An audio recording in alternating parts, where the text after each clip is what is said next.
In this example, we're told that the mean incubation time of fertilized eggs is 21 days. And suppose that the incubation time are approximately normally distributed with a standard deviation of 1 day. So what we're going to do is determine the 10th percentile for these times. So I've just made a little rough sketch down here of a normal curve.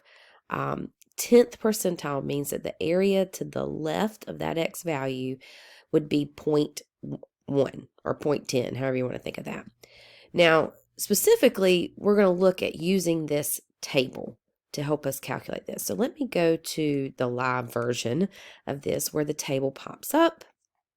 You do see here an option to print this table, and I would recommend that just to have a hard copy, because sometimes reading it here digitally is not the best. But what I'm looking for is the area, and areas are represented within the table. That is 0.1 or 0.10000, or as close to that as possible. What I'm going to get or read is a z-score. Now, if I just go back to my rough sketch right here, I can quickly tell that that z-score has to be negative because it is less than the mean. It's on the left side of the normal curve. So let me go back to that. And I'm looking for an area or within the table here that is 0.1 or really close to 0.1. So I think this one may be it. Okay, do you see that? 0.1003.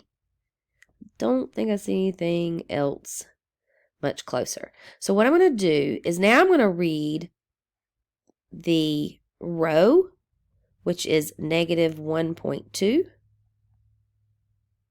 And I'm also going to read up here at the column, which is 0.08. That gives me the 10th or the hundredths place, I'm sorry.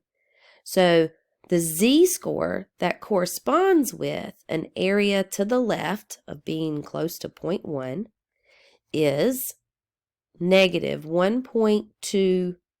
All right, so let me write that down here on my sketch. That's a z-score really close to negative 1.28. And if you'll recall, the z-score is defined as this, where x minus the mean divided by the standard deviation is the z-score.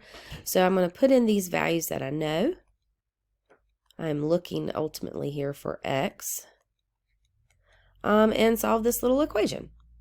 So I'm going to divide it by 1. That really doesn't do anything, right? Or change anything. So add 21. And I get that x is 19.72. So that's how I use the table to find, given a percentile, find the z value. And then from there, I can also find a specific x value if I know the mean and standard deviation.